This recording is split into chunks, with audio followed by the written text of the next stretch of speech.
दोस्तों नमस्कार। पुनः स्वागत है आपका अपने ही चैनल कानून वाला पर। इस वीडियो में हम लोग और इस वीडियो के साथ आने वाले अगले वीडियोस एक सीरीज के माध्यम से हम लोग पुरानी आईपीसी और नई आईपीसी के बारे में जानेंगे और पुरानी और नई आईपीसी का हम लोग तुलनात्मक अध्ययन करेंगे कि नई आईपीसी और पुरानी आईपीसी में कुल कितने अध्यायों के मामले में क्या अंतर है, इनकी धाराओं के मामले में क्या अंतर है और जो धाराओं में परिभाषाएं दी गई हैं दंडों की, उन परिभाषाओं में क्या अंतर है और दंडों में जो बदलाव किया गया है या फिर जो नई धाराएं जोड़ी गई हैं और पुरानी धाराएं हटाई गई हैं, तो वो कौन सी धाराएं जोड़ी गई हैं और कौन सी धाराएं हटाई गई हैं, तो इन सभी के बारे में हम लोग जानेंगे। और जितने भी लोग कानून से डायरेक्ट रूप से जुड़े हुए हैं, जैसे स्टूडेंट्स हो गए, लॉ स्टूडेंट्स या प्रोफेसर्स हो गए, लॉ यूनिवर्सिटीज हो गई, एडवोकेट हो गए, जज हो गए, तो इन सभी के लिए या फिर जो कंपटीशन के एग्जाम देने वाले स्टूडेंट्स हैं उनके लिए मैटर बढ़ गया है, स्टडी मटेरियल बहुत ज्यादा बढ़ गया है। क्योंकि अब एग्जाम में जो आईपीसी सीआरपीसी एविडेंस नया बना है वो भी पूछा जाएगा और जो पुराना है वो भी पूछा जाएगा। इनको कंपेयर करके पूछा जा सकता है कि नई आईपीसी में इतनी सजा है, पुरानी में कितनी थी, पुरानी में परिभाषा क्या थी, या पुरानी में कौन कौन सी धाराएं जो है पुरानी आईपीसी में कितनी धाराएं थी, नई आईपीसी में कितनी धाराएं हैं। और जो चैप्टर्स में बदलाव हुआ है, तो जो लॉ कंपटीशन के एग्जाम्स देने वाले स्टूडेंट्स हैं उनके लिए स्टडी मटेरियल बहुत ज्यादा बढ़ गया है। ठीक सीआरपीसी, आईपीसी और एविडेंस दोगुना हो गया है। तो इन सभी को हम लोग सबसे पहले आईपीसी को, फिर सीआरपीसी को और फिर एविडेंस को तुलनात्मक रूप से नए और पुराने को एक साथ कंपेयर करते हुए पढ़ेंगे। तो सबसे पहले हम लोग स्टार्ट करते हैं आईपीसी को। आईपीसी में हम लोग सबसे पहले चैप्टर्स के बारे में जानते हैं कि पुरानी आईपीसी में कितने चैप्टर्स हैं, नई में कितनी है, और पहला चैप्टर पुरानी में कौन सा है और नया में कौन सा है। सभी चैप्टर्स के बारे में जानेंगे। ठीक है, तो चलिए स्टार्ट करते हैं। अब सबसे पहले हम लोग जानते हैं नाम के संबंध में कि दोनों दंड संहिताओं के क्या क्या नाम हैं, नई वाली और पुरानी वाली। पुरानी वाली का आप सभी को पता है आईपीसी, इंडियन पीनल कोड अंग्रेजी में, और हिंदी में भारतीय दंड संहिता 1860, क्योंकि 1860 में ये बनी थी। तो पुरानी वाली का क्या नाम है? भारतीय दंड संहिता 1860।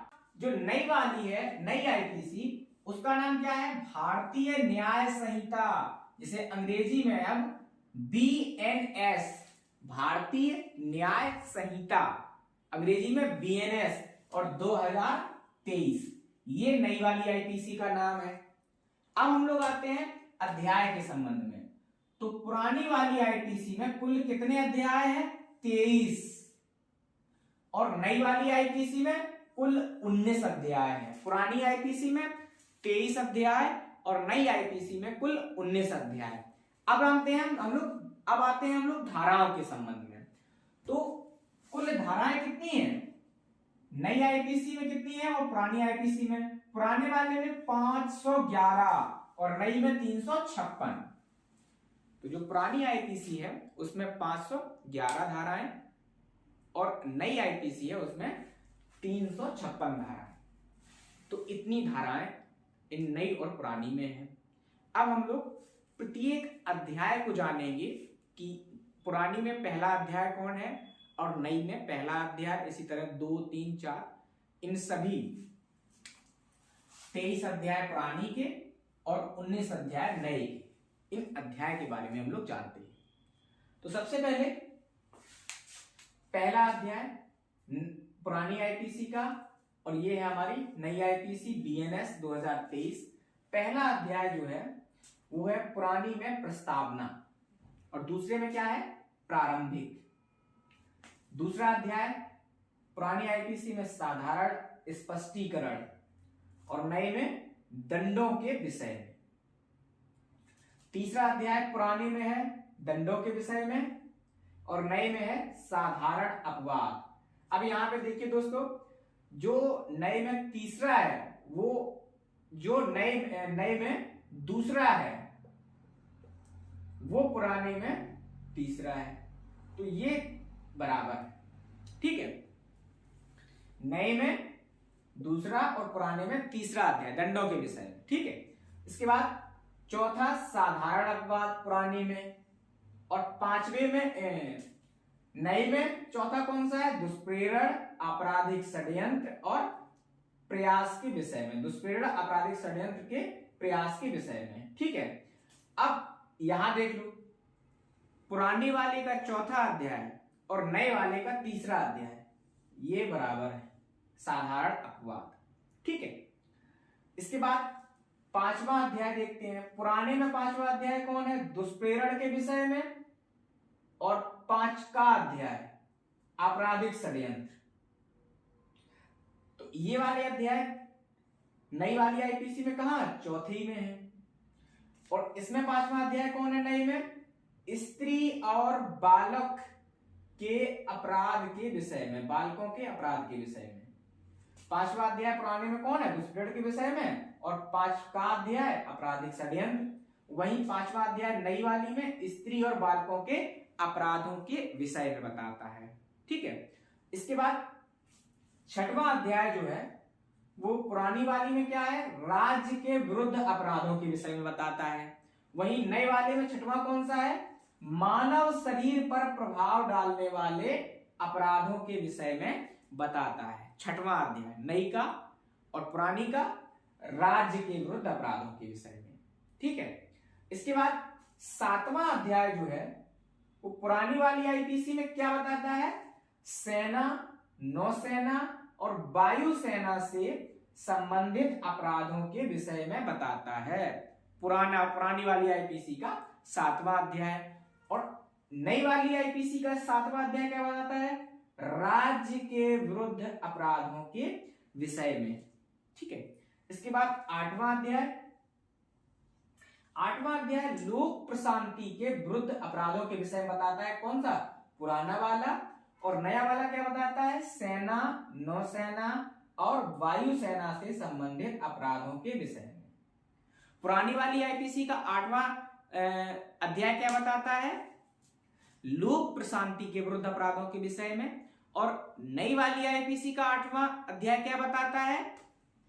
सेना, नौसेना और वायुसेना से संबंधित अपराधों के विषय में बताता है। नौवां अध्याय जो है वो पुरानी वाली में लोक सेवकों को के द्वारा या उनसे संबंधित अपराधों के विषय में बताता है। और वहीं नई वाली का नौवां अध्याय क्या बताता है? निर्वाचन संबंधी अपराधों के विषय में। और वहीं पुरानी वाली में अध्याय 9 का भी है, 9 है और 9 का भी है। 9 का अध्याय निर्वाचन संबंधी अपराधों के विषय में बताता है। ठीक है, तो पुरानी वाली आईपीसी में अध्याय 9 क्या बताता है? लोक सेवकों के द्वारा या उनसे संबंधित अपराध, उनके बारे में पुरानी वाली आईपीसी का 9वां अध्याय बताता है। और उसमें 9 का अध्याय भी है जो बताता है कि निर्वाचन संबंधी अपराध। और वहीं नई वाली आईपीसी में अध्याय 9 क्या बताता है? निर्वाचन संबंधी अपराध। ठीक है, इसके बाद अगला अध्याय है हमारा 10वां अध्याय पुराने वाले में लोक सेवकों के विधिपूर्ण प्राधिकार के अवमान के विषय में बताता है। और नई वाली में 10वां अध्याय सिक्कों, करेंसी नोट, बैंक नोट और सरकारी स्टाम्पों से संबंधित अपराधों के विषय में बताता है। तो 10वां अध्याय पुरानी वाली आईपीसी में लोक सेवकों के विधिपूर्ण प्राधिकार से के अवमान के संबंध में बताता है। और वहीं नई आईपीसी में 10वां अध्याय सिक्कों, स्टाम्प, करेंसी नोटों, बैंक नोटों और सरकारी स्टाम्पों से संबंधित अपराधों के विषय में बताता है। वहीं 11वां अध्याय जो है वो पुरानी आईपीसी में मिथ्या साक्ष्य और लोक न्याय के विरुद्ध अपराधों के विषय में बताता है। वहीं नई आईपीसी में 11वां अध्याय लोक प्रशांति के विरुद्ध अपराधों के विषय में बताता है। तो पुरानी आईपीसी का 11वां अध्याय क्या बताता है? मिथ्या साक्ष्य, लोक न्याय और मिथ्या साक्ष्य और लोक न्याय के विरुद्ध अपराधों के विषय में। बताता है। और वही नई आईपीसी का 11वां पार्ट है, चैप्टर है, वो लोक प्रशांति के विरुद्ध अपराधों के विषय में बात करता है। ठीक है, इसके बाद 12वां अध्याय जो है वो पुरानी आईपीसी में सिक्कों और सरकारी स्टाम्पों से संबंधित अपराधों के विषय में बताता है। और 12वां अध्याय नई आईपीसी में लोक सेवकों के द्वारा या उनसे संबंधित अपराधों के विषय में बात करता है। अब 11वें के बाद आता है 12वां अध्याय। तो 12वां अध्याय सिक्कों, सरकारी स्टाम्पों से संबंधित अपराधों के विषय में बताता है पुरानी आईपीसी में। और नई आईपीसी का 12वां अध्याय लोक सेवकों या उनसे संबंधित अपराधों के विषय में बताता है। ठीक है, इसके बाद आता है हमारा 13वां अध्याय। 13वां अध्याय पुरानी आईपीसी में क्या बताता है? बांटों और मापों से संबंधित अपराधों के विषय में। वही 13वां अध्याय नई आईपीसी में क्या बताता है? लोक सेवकों के विधिपूर्ण प्राधिकार के अवमान के विषय में। 12वें के बाद 13वां अध्याय पुरानी आईपीसी में बांटों और मापों से संबंधित अपराधों के बारे में बताता है। और वही नई आईपीसी में लोक सेवकों के विधिपूर्ण प्राधिकार के अवमान के विषय में बात करता है। ठीक है, इसके बाद हमारा 14वां अध्याय लोक स्वास्थ्य, क्षेम, सुविधा, शिष्टता और सदाचार पर प्रभाव डालने वाले अपराधों के विषय में बात करता है पुरानी आईपीसी में। और नई आईपीसी में 14वां अध्याय क्या बताता है? मिथ्या साक्ष्य और लोक न्याय के विरुद्ध अपराधों के विषय में। तो 14वां अध्याय पुरानी आईपीसी में बताता है लोक स्वास्थ्य, क्षेम, सुविधा, शिष्टता और सदाचार से संबंधित सदाचार पर प्रभाव डालने वाले अपराधों के विषय में। और नई आईपीसी में मिथ्या साक्ष्य, लोक न्याय के विरुद्ध अपराधों के विषय में बताता है। ठीक है, इसके बाद 15वां अध्याय जो है वो पुरानी आईपीसी में धर्म से संबंधित अपराधों के विषय में बात करता है। ठीक है, और नई आईपीसी में लोक स्वास्थ्य, क्षेम, सुविधा, शिष्टता और सदाचार पर प्रभाव डालने वाले अपराधों के विषय में बताता है।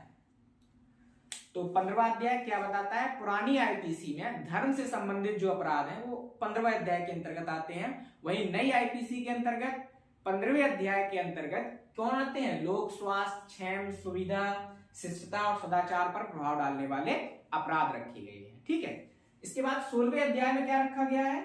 पुरानी आईपीसी में रखा गया था मानव शरीर पर प्रभाव डालने वाले अपराध। ठीक है, वहीं नई आईपीसी में धर्म से संबंधित अपराध। तो 16वें चैप्टर में पुरानी आईपीसी में मानव शरीर पर प्रभाव डालने वाले अपराध रखे गए थे और नई आईपीसी में धर्म से संबंधित अपराध रखे गए। ठीक है, इसके बाद 17वां चैप्टर दोनों आईपीसी का बराबर है। पुरानी वाली आईपीसी भी और नई वाली आईपीसी में जो 17वां चैप्टर है वो जो है एक ही चैप्टर है। क्या? संपत्ति के विरुद्ध अपराध। और नई वाली में भी संपत्ति के विरुद्ध अपराध। यहां पे आके दोनों आईपीसी इक्वल हो गई आके। ठीक है, अध्याय के मामले में धाराएं ऊपर नीचे हैं और उनकी परिभाषा और उनके दंड में जो बदलाव हुआ है तो जब हम लोग पढ़ेंगे तब जानेंगे। ठीक है, इसके बाद 18वां अध्याय आ गया। 18वें अध्याय में भी दोनों चीजें बराबर हैं।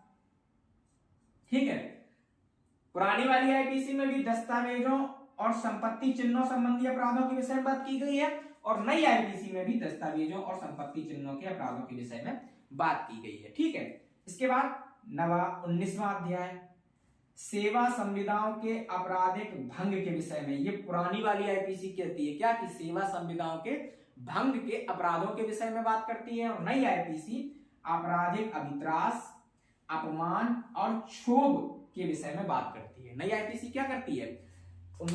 अध्याय 19 के संबंध में कि अध्याय 19 में क्या है, पुरानी आईपीसी में क्या था? सेवा संविदाओं के आपराधिक भंग से संबंधित जो अपराध हैं उनके विषय में बात करती है। वहीं नई आईपीसी आपराधिक अभित्रास, अपमान और क्षोभ के विषय में बात करती है। तो 19 अध्याय हो गए। नई आईपीसी में कुल कितने अध्याय हैं? 19 और पुरानी वाली में 23। अब कितने बचे? 4 अध्याय और बचे, जिन्हें अब नई आईपीसी से खत्म कर दिया गया है। 4 कौन कौन से पुरानी में है? 20वां अध्याय था विवाह संबंधी अपराधों के विषय में, ये था पुरानी आईपीसी में। नई आईपीसी में ये अध्याय नहीं है।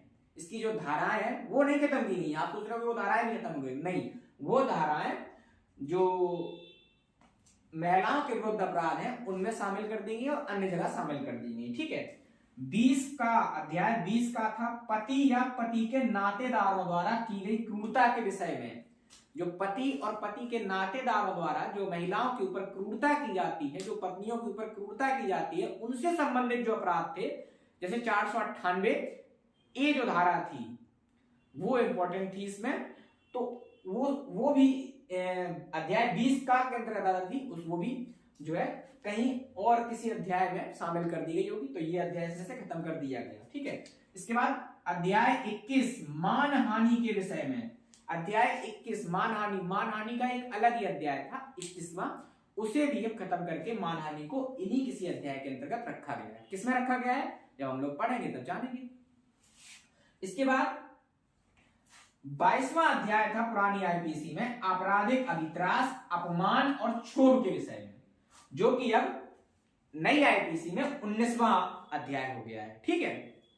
इसके बाद 23वां और अंतिम अध्याय था पुरानी आईपीसी में अपराधों को करने के प्रयत्नों के विषय में, कि कौन कौन से अपराध को आप केवल करने का प्रयत्न करेंगे तभी आपको दंडित कर दिया जाएगा, तो वो था अध्याय 23। अब इसमें जो अपराध शामिल थे वो देखते हैं इन कौन से नई वाली आईपीसी के किन अध्यायों में शामिल किए गए हैं। ठीक है। तो ये पुरानी आईपीसी के 19 अध्याय और नई आईपीसी के पुरानी आईपीसी के 23 अध्याय और नई आईपीसी के 19 अध्याय इस प्रकार रहे। इसके संबंध में अगर आपको कोई भी प्रश्न पूछना है तो आप कमेंट करके पूछिए, हम आपको जवाब देंगे।